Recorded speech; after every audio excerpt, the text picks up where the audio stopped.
This is breaking news. Tonight, the University of Idaho has confirmed the 4 people that were found dead in a Moscow home were in fact students. Moscow police say they responded to the area around noon Sunday after they had reports that someone was unconscious. There's still no word on the cause of death. Idaho State Police are now investigating. This afternoon, police were walking in and out of the house. Just into our newsroom, Moscow police have now identified the 4 students found dead Sunday. Ethan Chapin, Xana Kernodle, Kaylee Goncalves, and Madison Mogen killed. I mean, you can just feel the sadness, the darkness surrounding the community here in Moscow and on the U of I campus. Just utter shock. That's really the only word I can use to describe what I felt and how everyone else felt. We are now 32 days since the 4 students were stabbed to death in their beds. A suspect, a murder weapon, a motive still unknown. We're just trying to process it. We're breaking right now. An arrest has been made in the Moscow murder. His name is Bryan Kohberger. I am certain this is our guy.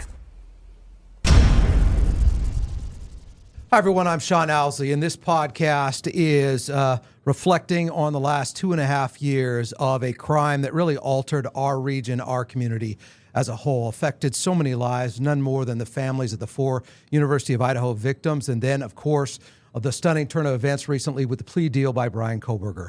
We're going to talk in depth about the effect on the community, the region, the families, the interviews that we've done. Joining me on the podcast right now is our own Hayley Guenthner and John Webb, who have done extensive reporting and anchoring on the story that we wish had never happened. Thanks for being here. Thank you. Thanks for having us, Sean. Let's just start with, and we will get into the mechanisms of the legal system and the stunning plea deal that happened. But just that plea deal, it seemed to come out of nowhere. It was a shock to virtually everybody. Just your initial reaction when that happened. Well, you were in the courtroom, John. What was that like? It was emotional. I mean, the families walking in, they had their face. You could just see the raw emotion. The Goncalves, obviously, not a fan of the plea deal, but you had 2 other families come out in support, which was a surprise to a lot of people. At first, the Chapins texted me a couple days before the plea deal and said that they were heading down the first hearing that they would be to in the state of Idaho to support that plea deal. And then after the hearing, the Mogen family walked out. And, you know, the Mogen and the Goncalves family have been very close over the years. Maddie and Kaylee grew up together, best friends. So it was kind of a shock to see that they supported the plea deal, knowing that the Goncalves family didn't. Yeah, you know, I think that you can look at it so many different ways, and there's so many different sides to it. But to the Chapins, I mean, one of their kids may have had to testify, and it just, your heart breaks for every single family, and you understand why when there's this many people involved, there's so many different opinions on this massive update. I think the best way that because somebody asked me about it, and I said, the prism that you view grief is different for everybody. Yeah. And I think that's what we're seeing. I mean, for some of the families, they said this is absolutely the best case scenario. It's going to spare agonizing testimony, graphic details to some of the families. And then, of course, the Goncalves family, who we've all talked to at one point or another over the last 2.5 years, said they were robbed of justice. That was their stance. Let's go back. Because both of you have ties to the Moscow community. And I would imagine, as a reporter, you have to put your emotions aside and cover the story. But it was an emotional shock, is the best way I can describe it, when we all realized for the first time what had happened inside the house November 13th in the 4 a.m. hour on King Road. Just as not journalists, but the people that have spent time in the Moscow community, have strong ties to it, just the emotional reaction when you first learned of what had happened, that 4 young lives were gone much, much too soon, that promise taken away by somebody in the middle of the night. I'll never forget the day, November 13th, 2022, for the rest of my life. I was down in Salt Lake on vacation, and I got a call from my old boss at Pullman Radio, Evan Ellis. And he goes, "John, something really bad happened." And I said, what are you talking about? He said, "It sounds like 4 people may have been killed in Moscow." And, you know, you grew up there. I went to school down there. That would never happen in a small community like that. And then we started getting the vandal alert text messages. And then as we're boarding the plane to get back to coming home, people were starting to talk about the people who may have passed away. And it was just a gut punch. And I don't think a word was spoken on that plane ride back and that drive back to home. And the next morning, too. I mean, it was heartbreaking.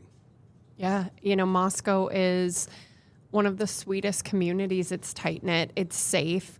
I remember having, this went national very quickly, and friends of mine that were journalists in other markets were asking, is it possible they could have left a door unlocked? And I can tell you, Sean, growing up there, it was very common to not lock your doors. You felt so safe. You trusted your neighbors. I know that changed in November of 2022. It changed everything. And innocence lost is a way that it's been described to me by loved ones that still live in Moscow of how that moment felt. And then, the days and weeks following, and years now.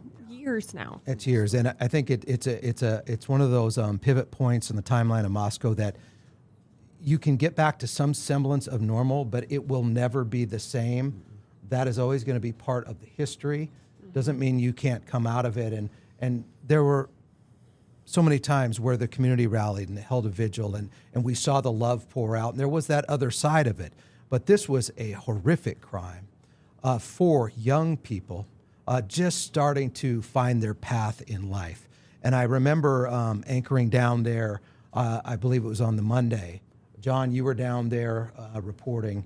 And I remember standing in there, and I've been doing this job for 33 years, and I've covered some of the most horrific crimes in the history of this region. And I stood there, and there was an eerie feeling on campus that day. It was dark, it was ominous, and the question in my mind was, who would do this?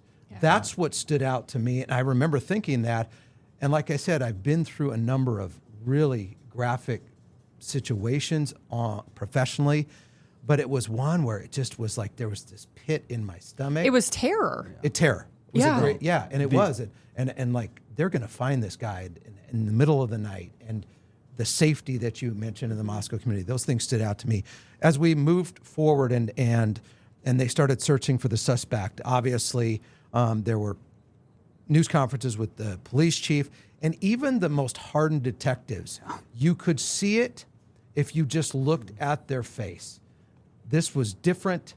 They were shell-shocked, but they were super professional, and they were bound and determined to catch the person responsible. Just that piece of this as we walked through the search for the suspect. I remember the first press conference that was held, and you and I have known Police Chief James Fry for a number of years before, and just the kindest, sweetest guy. He's got kids around the same age, so you can imagine what was going through his mind as he was investigating probably one of the worst tragedies in Moscow. But the emotion, he teared up during the press conference. I remember that, and that broke my heart, because you've got this great gentleman from the area, lives out there for a number of years, dedicated to his community, wanting to serve his community, and to deal with something like that hits so close to home, especially in Moscow. And I remember President Scott Green at the University of Idaho coming out at the press conference, and he was visibly emotional too. It was tough. It was a tough time for the entire community. All the kids had gone back home. Yeah. It was getting ready to Thanksgiving break, and the school said, you know what, take your time, just stay there through Christmas break, go home to your families. And it was, and you describe it as eerie, and that's the perfect definition for what the feeling was, because people were scared. They were afraid that a killer was still loose. Well, they were, and he was. Yes. Yeah. And they had away. security walking students Yeah. on campus. I remember that. Everybody was scared because this person was still out there. And I think the fact that somebody could come into a community that you said has always felt safe and close, and neighbors watch out after neighbors. And that feel, to have this event change that and basically rip out your sense of safety and your sense of security in a place that you've called home, that was hard to see. I think the feeling on campus, and Hayley, you have ties. What were people, I'm sure people were reaching out to you because people were hungry for information. Everybody was like, we have to catch who's responsible, who took these 4 young lives away. Well, Sean, I think everyone was trying to get their heads around what had happened, and the intense fear, that is really the best way to describe that. Is, when tragedy happens, often it's heartbreak, of course, but with this, and I think it was fear. It was very intense fear that there is a killer among us.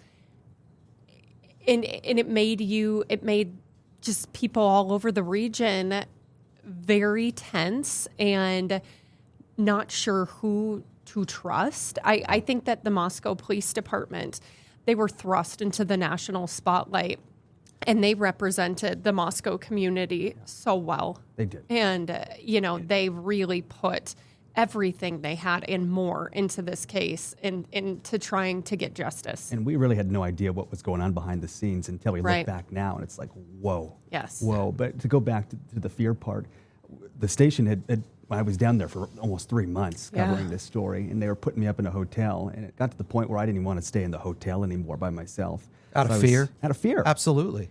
And so I went and stayed with my good friend in Moscow there, and we installed door and window alarms. We put a chair underneath the doorknob to the front entrance, had a bat next to our bed when we go to sleep at night. I have a loved one down there that didn't have, I'm not going to give too much away, but they didn't have a working key. And this happened, and they called a locksmith. And for the first time in years, started locking every single door, every single time. But that just shows you what Moscow was like and how much it changed in a day. In crimes of this nature, it's usually a quick arrest or the case goes cold. I think we were all hopeful that there would be a rapid arrest. But you think about that gap between the crimes happened and the arrest at the end of December. That was about a 6-week span where they weren't letting out any information because they obviously were onto something early, which we come to find out there was a DNA print and a knife sheath left at the scene. Right. We didn't learn that till much, much later. So the fact that they're working off that, they're like, okay, we might have somebody here. I think they felt pretty confident with that piece of evidence once they realized there was an actual print and the sheath was left at the scene. We go to the end of December, and then it's announced. We've made an arrest, Bryan Christopher Kohberger. We've arrested him in Pennsylvania. And I can see your emotion when I made that statement just now. Both of you. I have goosebumps. But because we've all lived it, the entire community, and everybody that's listening to this podcast, we were all in this together. Everybody wanted to be with a friend or with a family member. Nobody wanted to be alone. And it really changed the texture of our lives and how we live day to day. But when that arrest was made, the initial reaction, our news director, Paul Bergen, said they got him. Yeah. And he goes, can you come in? And I said, I'll be there in 10 minutes. Yeah. We didn't care what we were doing. We dropped everything because it was important to get the information out to the community. Your response to the arrest and then the naming of Bryan Kohberger, the arrest in Pennsylvania. We had tips the night before that there may have been an arrest. In fact, we were the first to break it the next morning. I was down in McCall with some close friends, and I said, guys, I think that we're getting close. And you talk about the 6-week time period. 6 weeks doesn't seem long. It felt like a decade. It was long. It felt really long. And so you're kind of taken back in awe, like, oh, they found somebody. And then you start thinking, who is this person? What's their background? What would be the motive? Why would they kill these 4 beautiful kids that were just so kind and sweet to everybody and had the biggest personalities? And so the news was a shock to a lot of people, but a welcomed shock, I think. Yeah.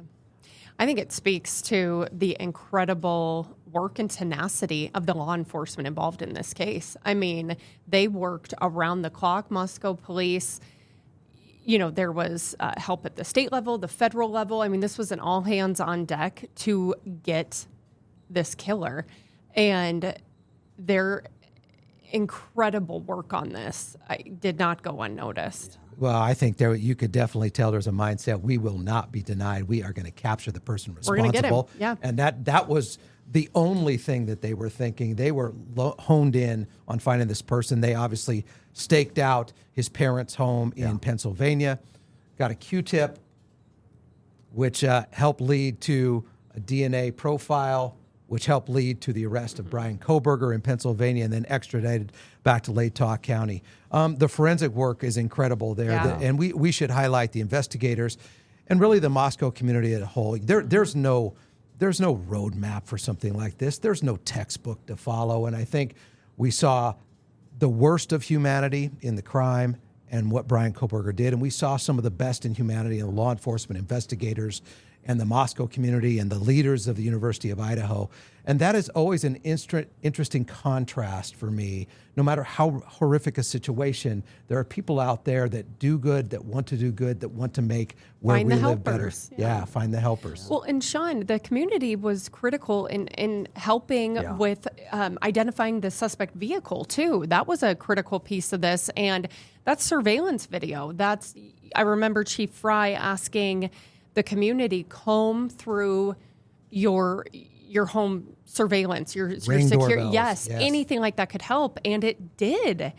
That was a critical piece to the puzzle as well. That doorbell camera footage that we saw on Dateline a couple of weeks ago, that house is positioned right next to us. You got the King Road home right here, and you got another house right here. Yes. And that footage was a critical piece of evidence. Oh, yeah. They were there the first day. I remember going down there the day after, and they were talking to every person that lived in the vicinity of that general area. And I remember them talking specifically to that household there. And then it was a gas station, too, that captured. So, the car. The community wanted to help. They would have done anything. It was pretty quick that they put out, we're looking for a white sedan. Yep. And I remember that. When they released his picture for the first time, and I remember there's got to be some connection. What's the connection to the victims? How does he know them? And when they released the picture, none of the friend group of the victims knew who he was. There was no recognition. And I think that was an interesting piece of the investigative timeline of what is the connection here? We still don't ultimately know that. Will we find out? It has yet to be seen whether we'll find out. But I think that's what stood out to me. When we all first saw his picture for the first time, John, your reaction to that? A lot of mixed emotions. Absolutely. Yeah, and I think a lot of people did in the region. I think I was surprised.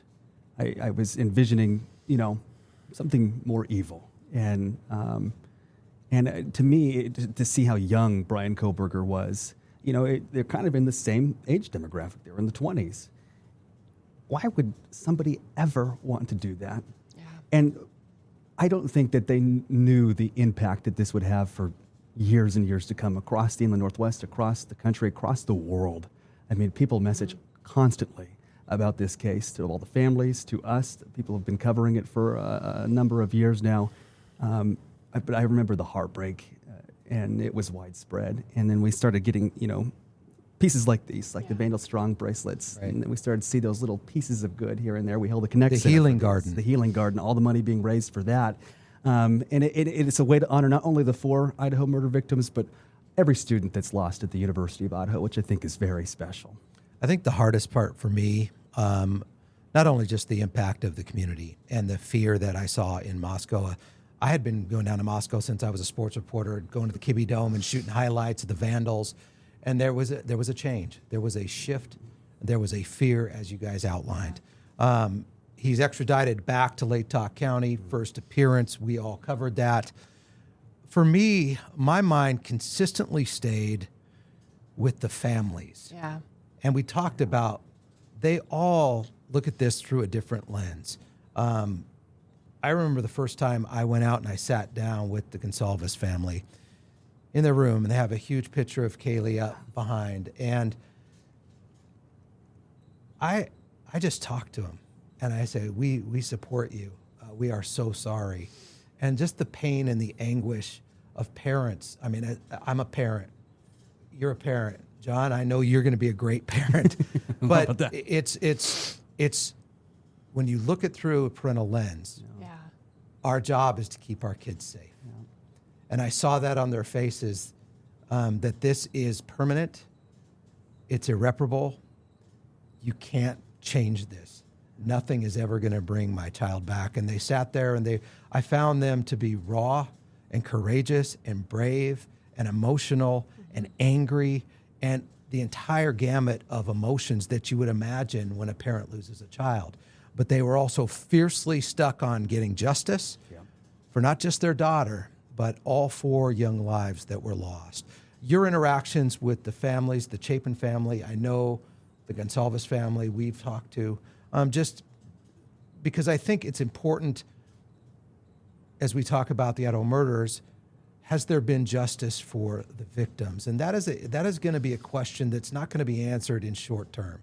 It's a lingering question, and some may feel at least they got some justice. Some may not. Just your interactions with the families. Yeah, you've interviewed the Goncalves. I think you were the first to do the interview with the Goncalves family.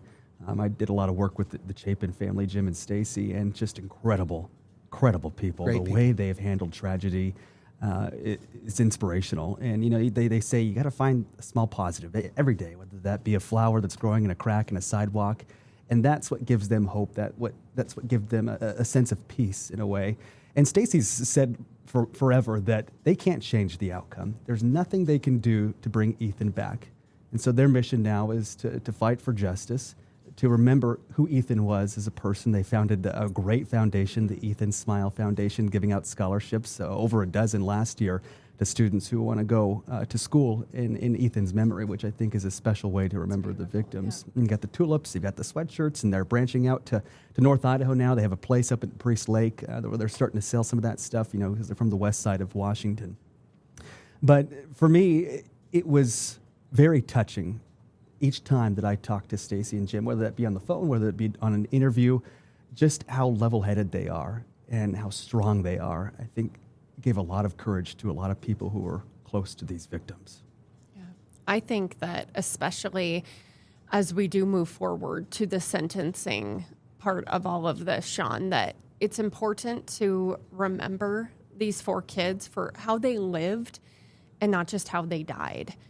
When I went down to Moscow the day that he officially entered his guilty plea, some of the feedback I was getting is, now can we stop hearing his name and focus on these 4 kids? And I say kids, but they were, they were entering adulthood. They were getting ready for the best years of their lives. And I think that their memory and honoring their legacy is such a beautiful thing, and the most important thing that we as a community can do. Remember them, honor them.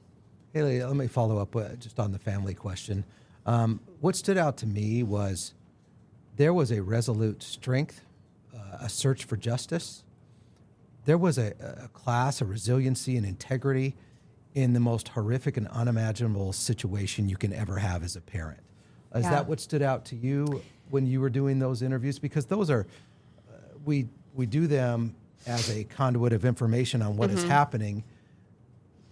It strikes me. I have never lost my way when it comes to realizing what they've lost. Yeah.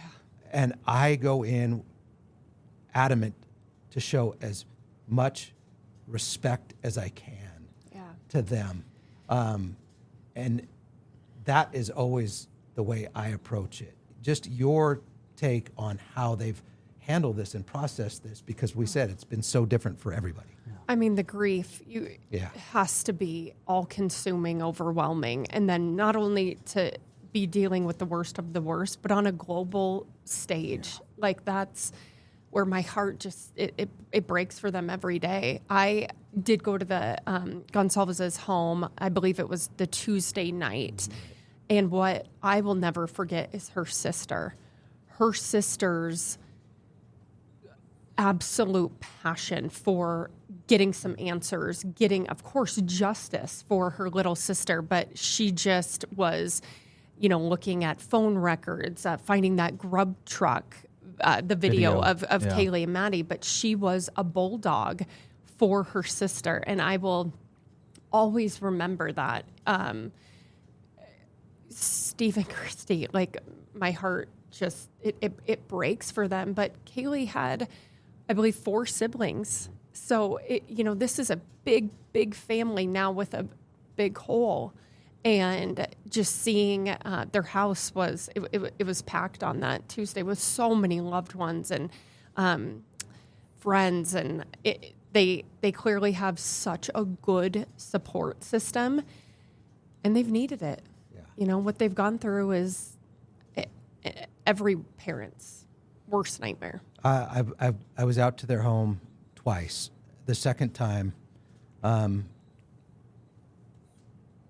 they knew I was going to tell their story the right way. There was a trust.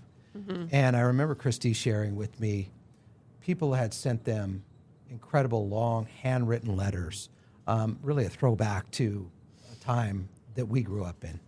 And she pulled me aside and she showed me a picture, and somebody had sketched an incredible thing that I think is on their family Facebook page of Jesus holding Kaylee. And I had tears in my eyes, and she goes, "You don't understand how much comfort this brings me. I look at it all the time." And I love that even in this horrific stretch of time for them, that they were able to get comfort from complete strangers, not just across the nation. They were getting notes sent to them internationally. I think the other thing that stood out to me as I stood there, and you touched on it, there are siblings of the victims. They still have to parent day to day, and they have to comfort the siblings who lost a loved one as well. Me as a parent, that is the hardest situation. I'm sure they went, isolated themselves to grieve and cry. But at the same point, they had to provide some type of strength for their other children. If elaborate on that, because I know they've talked to both of you about the other kids. Well, and with the Chapins, Ethan was a triplet. Triplet. So imagine losing a part of you. You know, and the Chapins said, this is all in law enforcement's hands. This is their job to do. Our focus right now is Maisie and Hunter, Ethan's siblings. And they spent a lot of time together. And I was very impressed and surprised and inspired to see that both Hunter and Maisie returned to the University of Idaho to finish out the rest of the school year. But they had that support network. They had the parents, they had the friends, they had the beautiful community of Moscow to support them every step of the way. So, yeah, Chapin spent a lot of time with the triplets. But the fact that they did that you just said that, and I had forgotten about that makes me emotional, because they said, we're going to do it the right way, not the easy way. It would have been easy, and everybody would have understood if they would have pivoted out of that community. So to go back into that community, I think spoke volumes. And it's like, you are going to not change our lives with your criminal act. Yeah, it's the strength of these families is just, I've never seen anything like it, and probably never will again. It's stunning. It is. I mean, I've seen strength like you can't imagine that they would conjure up, and we've seen that. And just, in interviews, just the poise and just the different roads to get to, ultimately was supposed to be the trial. It was scheduled jury selection was supposed to begin the beginning of August. Trial was August 18th. Some of the family said, we're going to be there every single day. They're going to see our faces there. We're going to stand up for our loved ones that have been lost. There were other families that said, we're not going to attend. We don't want to be around there. And that just shows you the emotional spectrum that everybody deals with. And then suddenly, all of a sudden, we had another horrific story happening in Idaho in the ambush of the firefighters. And on the same day, we're hearing about a Kohberger plea deal, which we were able to confirm pretty quick. A change like that, I think, and, I always felt, you kind of read the tea leaves. I'm not a lawyer at all, but you look at the legal roadmap, and I've covered enough court cases to kind of know how it works. And you read the legal tea leaves, and the two things that his defense team was pushing for was to remove the DNA evidence, because it's really hard to create reasonable doubt with DNA evidence. If you're not familiar, nobody knows you, you haven't spent time in that residence previously. And the other thing is they kept trying to get the death penalty off the table. Both were not done. Death penalty stayed on the table. The DNA on the knife sheath would be admitted in the trial. And I said, when those two things happened, people would ask me, and I said, I still would not be surprised if there's a plea deal. Because had they gotten the death penalty pulled off the table, have they gotten the DNA evidence thrown out, perhaps they would have taken their chances to see if they could make a case. But I think those two things are hard to explain away. And the DoorDash driver that saw him in that area shortly before the murders happened, I think those three things, it was a triangle of justice, where ultimately he took the plea deal, because I don't think he really wanted to do that. But I think the evidence was, it was a mountain, not a molehill against him. And how do you create reasonable doubt in that? Just your perspective on that legal part of this. And you've been saying for months, Sean, that you thought that there would be a plea deal in this, and I did not believe it. When we were in Coeur d'Alene at the time, we just got done with that press conference for the Idaho firefighter ambush, and we got the news, and I just dropped to the grass. I couldn't believe it, and I didn't know what to feel because I didn't know what this means. What was the plea deal? What were the the conditions of this particular situation? And I think, to me, I wanted answers, and I think the community also wanted a lot of answers, and we were hoping that maybe we would get that in a trial, but I don't know. They might be removing the gag order at the sentencing hearing. It kind of sounded like they were talking about it at the previous hearing in Boise last week. So maybe we might get some answers. And I know the Goncalves family wants some answers as well as the rest of us, But to me, it was a shock. I was really surprised that they were going to take a plea deal after 2.5 years of delay after delay after delay. But the death penalty never came off the table, and they never got the DNA evidence thrown out. And I really think that's the pivot of the case. And defense had some what they called key witnesses that the judge declined to, and that was like the week before. Right. Well, so, the alternate suspects. Yeah. And the only alibi that at least has been made public was the stargazing. Like to drive at night. Yes. Yeah. Yes. And his cell phone being turned off during those critical hours, returning to the scene the next morning. The prosecution, they had a case. Yeah, and the dozens of times before. Correct. 23, if I remember correctly, 23 before. times that he was in the vicinity of that King Road home. I mean, that's chilling, Sean. 23 times. Well, that's compulsive behavior, and that's an obsession with something. Or someone. Yeah, or someone. And I think that's what we saw. And legal experts that we talked to after the plea deal came out and made public, they said, look, prosecution had a massively strong case here. Yeah. And I think that ultimately led to that capitulation by the defense team and the plea deal being agreed to. Sentencing is July 23rd. You were in the courtroom when the plea deal was read, where we heard him stand up and say yes to each count, 4 counts of murder, 1 count of burglary. Just paint a picture for people that weren't in there, what that was like. What the tension was like, I would imagine, the emotions in that courtroom when you were in there, John. I covered a lot of these hearings in person, and I don't think I've been as nervous leading up to this one. But the families walking in were visibly emotional. People in the courtroom were visibly emotional. And when Kohberger said yes and guilty 4 separate times with seemingly no remorse whatsoever, I think that stood out a lot. It's been heavy on your heart. I think people don't know how much this has broken your heart. Everybody. Yeah. And John, it's okay. We're all human. Yeah. This has been emotional for all of us. And I should just pull back the curtain a little bit. We care about each other. And when this happened, we found out the plea deal.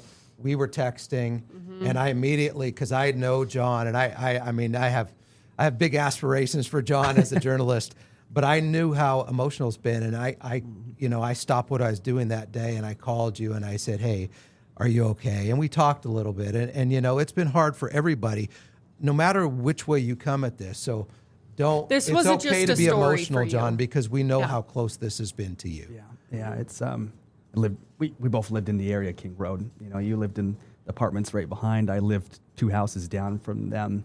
We never locked our doors. We never locked our windows. People were coming in and out all the time. You would never, ever imagine that something like this would ever happen in Moscow.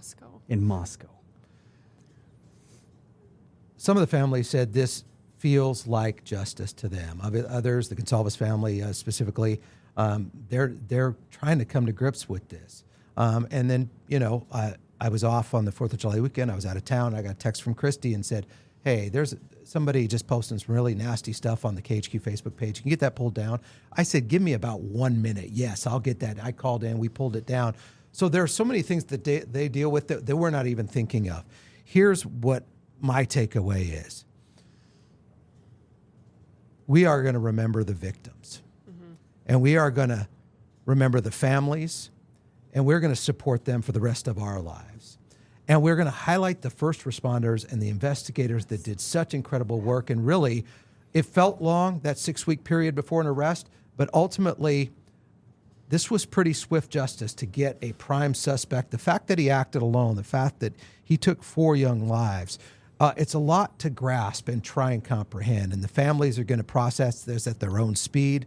But we would be remiss to not send our absolute hearts out to all of the families, really the Moscow community, and our huge thanks for the first responders, the law enforcement, the investigators that do this day in and day out.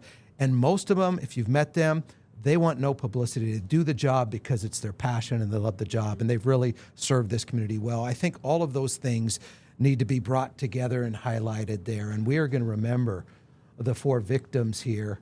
And the fact that the Moscow community is resilient, they are tough, it's hard, it's emotional.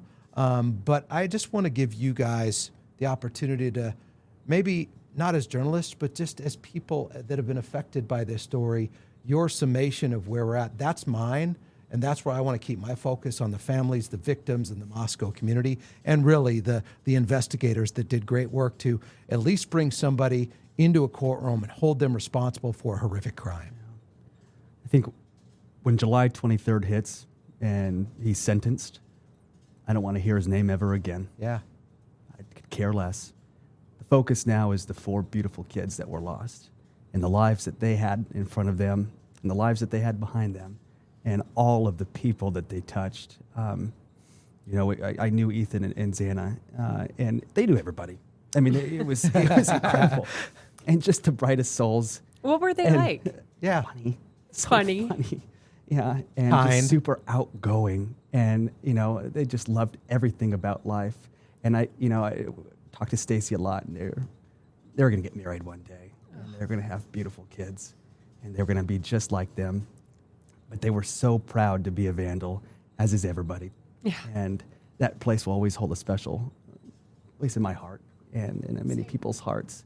But to see the Vandal family come together during that time was super inspirational. It really touched my heart. The entire region, people buy, messaging all the time. Oh, I bought a bracelet, bought 10 dozen, I sent them out to people across the U.S. And this is a way to remember those 4 kids. And I'll keep this on as long as it lasts until it breaks. But yeah, that's the takeaway for me is we need to remember those 4 kids. So well said. Hayley, for you? For me, it's remembering them, too, for how they lived and not how they died. Yeah. You touched on the Ethan Smile, beautiful foundation established by his family, and also the Kindness Foundation. Yeah, Made with Kindness. Made with Kindness, and, the work they do to support, up-and-coming students. And, you just hope that the community is honoring them and making their memories proud and keeping their names, those 4 names, what we all remember and what we continue to talk about far beyond July 23rd. And one thing with the plea deal, it takes away the appeals. I mean, every time there's an appeal, it would have been more coverage. And now he's done. So I just think that the Vandal family, which is a very precious and very special bond that's hard to put into words unless you're a part of it, they can continue to move on as a Vandal family and the Moscow community. And I can't say it enough. Our first responders, Moscow PD, they did an incredible job. Yeah. Chief James Fry, hats off to that man. Yeah. Because you could, over the course of those 6 weeks, you can see the toll it was taking on him. But he stayed strong. He represented his community. Yeah. He made a promise, and he made good on that promise. So well said. I think, when we had the plea deal hearing and we were on for a couple of hours, I purposefully never used the word closure because there is no closure to something like this. But what I did use is I hope this brings some comfort. It will never bring closure. They will never be back, but they will never be forgotten as well. And I think those 4 smiling faces are forever in all of our hearts, and you see them there. Just look at them. I know. And it's hard. And was it justice for the victims? That's for the families to decide.